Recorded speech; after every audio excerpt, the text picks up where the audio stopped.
Thank you, Trish. Let's just think about that passage for a while. We're continuing, as I said earlier, our series on Hezekiah. We've been calling him Good King Hezekiah. Good because he took over as king of Judah at a time when the land had completely turned away from God. There was all sorts that was going on that was harming people, that was wrong in the land, and Hezekiah set about putting things right, turning back to people to God. People, by the decisions that we're making, were going away from God. They were bringing harm and hurt on themselves. And Hezekiah was the one who took courage, had the courage to challenge all that, as we saw over the last couple of weeks, and to change things and to bring people back to himself, back to God, back to a place of blessing, getting rid of all of the things that were causing so much harm and so much hurt. And what we see in this passage is that Hezekiah, now having done that, calls all people across Israel to come and celebrate the Passover. Now, the Passover for the people of Israel was the key religious festival. Now, all religious festivals have a purpose. They're to focus people's minds on what is really significant about that faith, about that religion. So, for example, we celebrate Christmas because we celebrate the fact that Christ came to be amongst us. We celebrate Easter as a key festival because that's where we remember that Christ died and rose again. And it's in that act of doing that he brought us to himself and made us his people. And Passover for the people of Israel was that sort of festival. It's the time when they remember how God had made them his people. For anyone who doesn't know this story, the people of Israel had, at the end of the book of Genesis, gone as a family, really, into Egypt. 400 years later, they'd grown and grown into a nation. But the people of Egypt feared them, so they oppressed them and they turned them into slaves, and they were living in slavery. And they were very much being abused in that place. So God sent Moses to bring them out. And Moses went to Pharaoh, king of Egypt, and said, "You've got to let my people go." And he refused. So God sent plagues upon them, a whole range of plagues, culminating in the death of the firstborn child.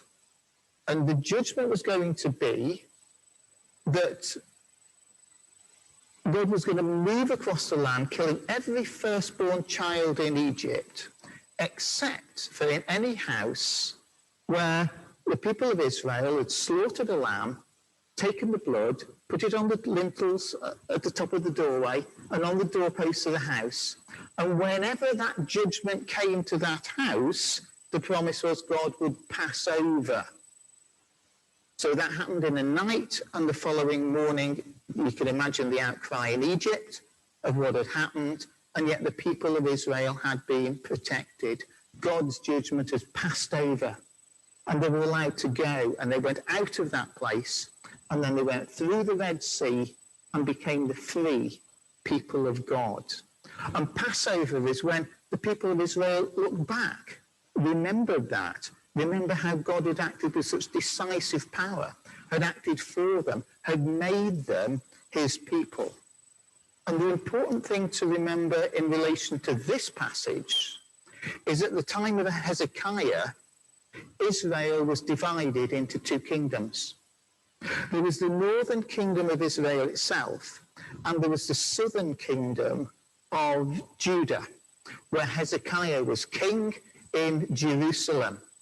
And we thought last week of how the northern kingdom, having turned away from God, was threatened and then overpowered and taken by the king of Assyria, who entered the land, who occupied the land, who transported many of the people out, leaving just a few of the poorest people in the land there. And it's at that time that our passage is set. Hezekiah calls people to celebrate the Passover, to remember back to what God has done, to remember what made them God's people. So in a sense, our passage and Hezekiah's act are a call to unity.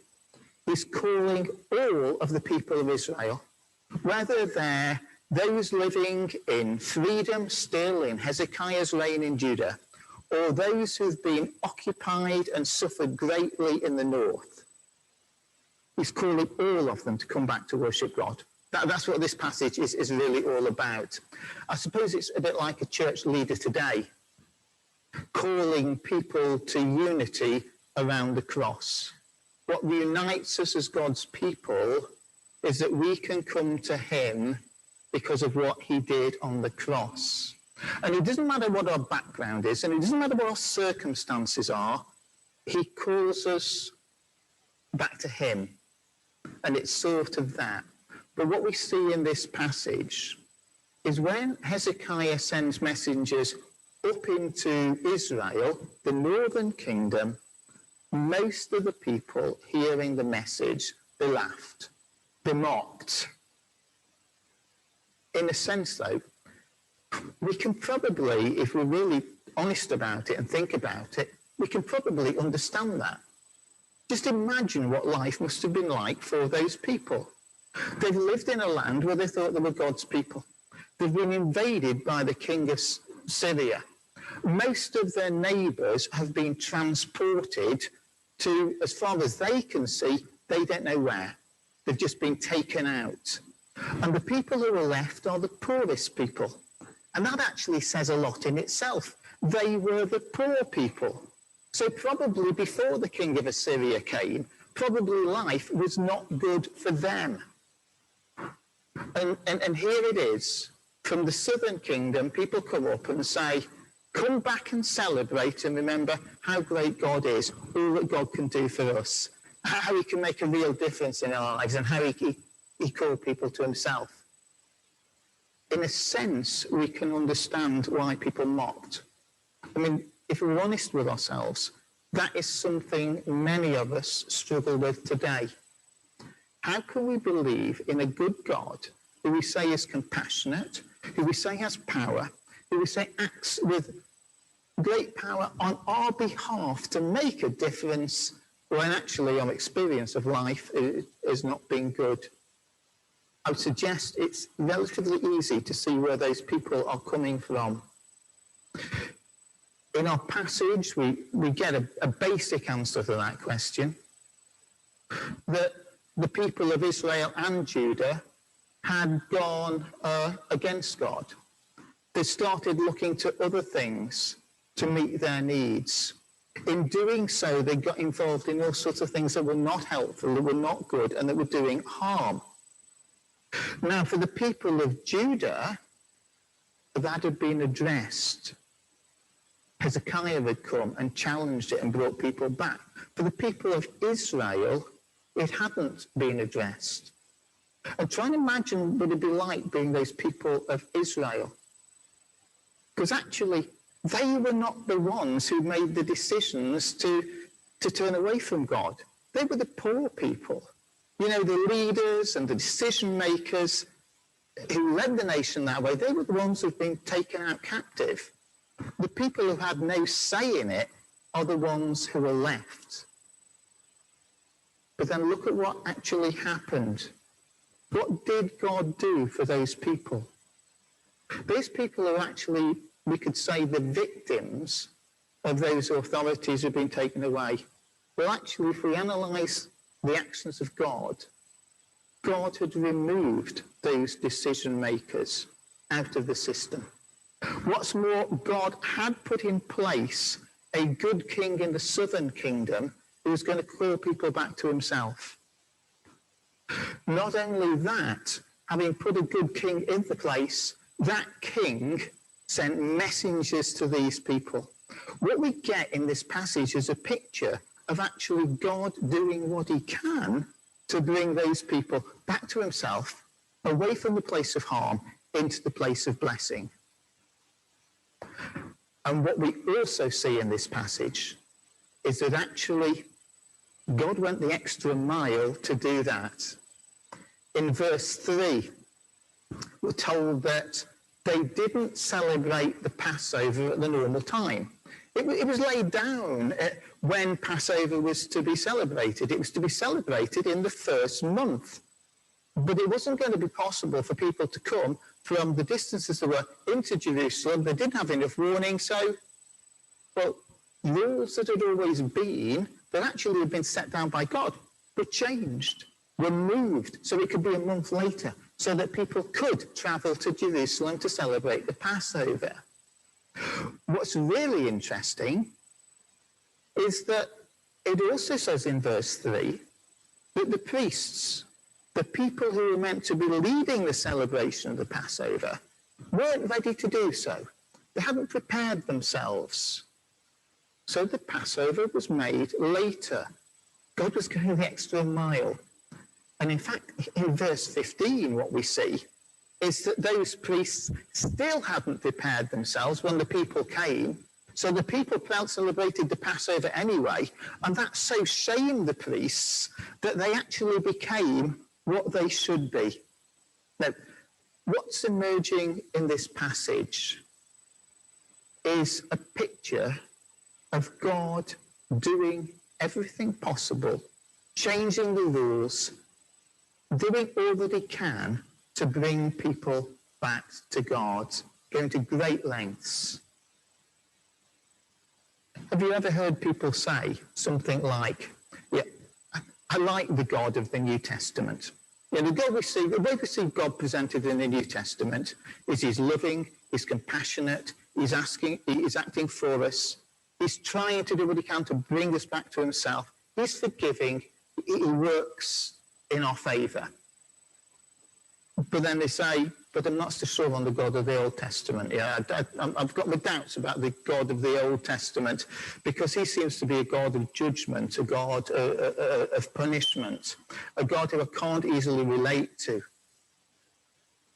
And actually what many people do is it's almost as if the Bible's got two gods in, Old Testament God and New Testament God.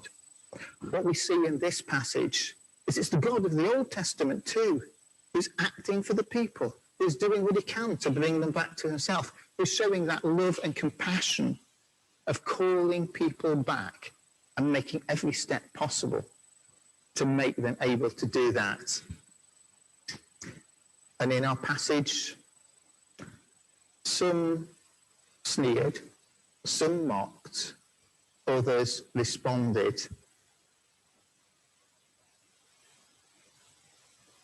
Had we read on, what it would have said is the outcome is that in that year in Jerusalem, the Passover was celebrated.